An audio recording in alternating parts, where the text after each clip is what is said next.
And artists came together to try to help millions of refugees from Ukraine and in Ukraine through Global Citizens Stand Up for Ukraine Summit. Earlier, I spoke with leaders of the summit. Joining me now, Canadian Prime Minister Justin Trudeau, European Commission President Ursula von der Leyen, and Global Citizen co-founder Hugh Evans. Thanks one and all for being here. Hugh, let me start with you. You organized this global campaign to help the millions of Ukrainians who have been forced to flee their homes because of this horrific war. How much money did this event raise, and how is it going to be used? Well, thank you, Jake, so much for having us. And I should start by saying this was truly a team effort. We had phenomenal people from around the world, including leaders in the music industry, that came together to really rally the world, to call on world leaders to commit billions of dollars for refugee relief. And I'm so proud today to say that the pledging event secured over $10.1 billion in commitments, including $4.6 billion in cash grants that will support the people of Ukraine, as well as those who've had to flee and become refugees in the surrounding areas. This is going to provide access to food security, clean drinking water, housing, education, and ultimately those provisions that those who've had to flee this devastating conflict need most. Well, I've met some of these displaced people, and they certainly can use that assistance. Prime Minister Trudeau, Canada, as I don't need to tell you, has the third largest Ukrainian population in the world, behind only Ukraine and Russia. Do you think Canada feels a special responsibility to resettle as many refugees as it can because of that? And how many have you taken in so far? How many do you expect total? Canada has always been a country to welcome in refugees. I'm standing, Jake, in front of I'm in a museum, but it's a Ukrainian church that was built in the Canadian prairies over 100 years ago. So we have deep connections to Ukraine, and that's why we've created rapid pathways for people to come from Europe or directly from Ukraine to Canada, either permanently or for just a few years, with work visas, with student visas that are going to allow them to get their feet back under them, to contribute to the rebuilding of Ukraine once this war is over and won. And that is our focus as well, making sure that Putin loses this war that is completely irresponsible, completely mistaken, and having an impact not just on Ukraine, but around the world. And how many refugees do you think you can take in from Ukraine? We've already taken in over 14,000, and we're continuing to do many, many more. The number of Canadians, of Ukrainian Canadians, but Canadians of all backgrounds who are opening their homes, their communities to welcome in people fleeing the violence. When I was in Warsaw a few weeks ago, I heard from people who don't want to go too far from their husbands, their families back in Ukraine, but are also looking at, if this does go on as long as it might, they need solace and secure place to go, and Canada will always be there for as many as choose to come to Canada. President von der Leyen, Europe, as you know, has already taken in more than 4 million Ukrainian refugees, and this crisis we know could potentially drag on for years. Does the European Union have a plan in place to house and care for all these people for however long might be necessary? Yes, absolutely. It is amazing to see the open hearts and the open doors of the European people, mainly in the frontline countries like Poland, Hungary, Czechia, Slovakia, Romania, Bulgaria, just to name a few. And they are very much willing to take these refugees in, more than 4 million. Therefore, this pledging event today was so important. But of course, there are funds from the European Union, structural funds, 17 billion, that are there to accommodate these more than 4 million refugees. Yesterday, I was in Kyiv. I saw President Zelensky, and I promised to him that we're going to take good care of the refugees till they can return safely home. That is very important to rebuild their country. But there are also the 6.5 million internally displaced people in Ukraine who urgently need help. And I'm very grateful that the pledging event today was also organized for them, because they need support through the Ukrainian authorities. And I'm very glad 1.8 billion euros will go to Ukraine refugees in Ukraine. So this is very important for the Ukrainian authorities too. And President von der Leyen, you made a point of visiting Bucha this week to see the aftermath of the atrocities firsthand there. You also met with President Zelensky in Kyiv.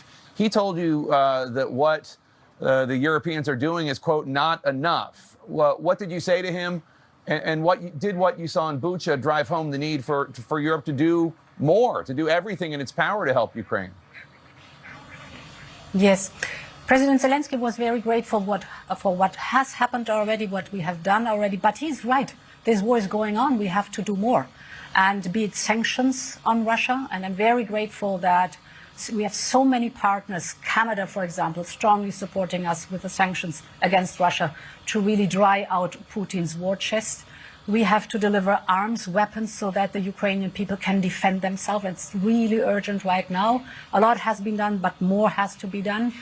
As I said, we have to support the refugees in Ukraine, but also very important, we have to financially support Ukraine. Yesterday, I could deliver 1 billion euros directly for the Ukrainian government, but more, of course, has to come there too. So whatever is necessary is being done, and we know we're in for long haul here to fight Putin's aggression, to defend the integrity and sovereignty of Ukraine, but also afterwards, after that war, when Ukraine will have won that war, to reconstruct Ukraine and rebuild this country.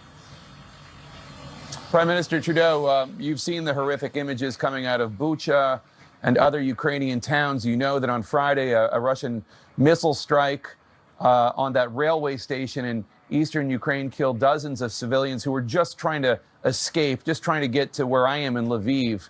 President Zelensky says Russia is committing genocide here in Ukraine. Do you agree? The images are horrific. The stories we're hearing, and we have been hearing from Ukrainian Canadians, but through social media as well, of what's going on. It is clear that Putin is systematically targeting civilians, whether it's hospitals or train stations or maternity wards. This is one of the reasons why Canada was one of the first countries to call on the International Criminal Court to look into Putin's war crimes. We're providing investigative support. We're building up the case for people to recognize that not only was this a terrible mistake to violate the sovereignty of another country and create massive global instability that's impacting energy and food prices around the world, but it is also a series of war crimes that Putin is deliberately committing that he needs to be held to account for. Is it genocide, though?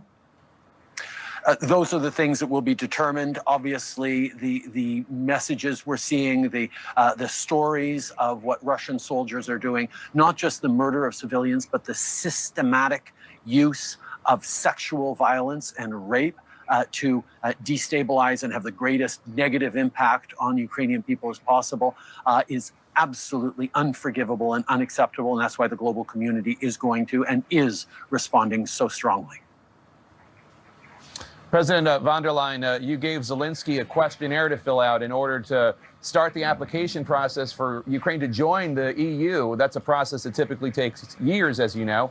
You told him you think it could be, quote, a matter of weeks. How important is membership as Ukraine fights for its survival? Could Ukraine be part of the EU by the end of the year? And what would that do in terms of helping Ukraine defend itself? For Ukraine, the most important thing is to decide themselves what they want to do in future and how they want to shape their country. And they want to join the European Union. This is normally a process over years, indeed. And yesterday we did an important step forward. That is this questionnaire, which forms the basis for the information we have to then form an opinion whether I can, as a Commission President, recommend the candidate status to the so-called council. So sounds technical, but is a very important step forward. Yesterday, somebody told me, you know, when our soldiers are dying, I want them to know that their children will be free and be part of the European Union. So there's a lot of hope in Ukraine that they belong to our European family without any question. And therefore, they are in an extraordinary situation where we have to take unusual steps. One thing is clear for me. After this war, when Ukraine will be rebuilt, when we support Ukraine in reconstructing this country, this will be accompanied by reforms. So it is an extraordinary way to shape the country and to go down the path towards the European Union. And we've done an important step yesterday. Mr. Evans, this does not obviously end with one big event. These refugees are going to need help for weeks and months, years to come. What can everyday people, our viewers right now, what can they do to help? Well, firstly, I want to thank everyone who contributed to the pledging event today.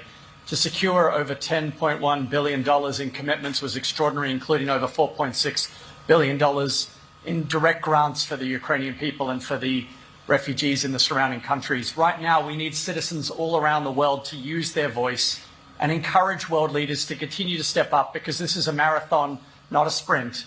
And if you can make a donation, go to forukraine.com today and start making a donation on behalf of your family, your friends, your community. All of us can do something to support the people of Ukraine. All of us can stand up for Ukraine. Thanks to all three of you. Really appreciate your efforts. Congratulations on the successful fundraiser. We appreciate it very much. Thank you, Jake. Thank you.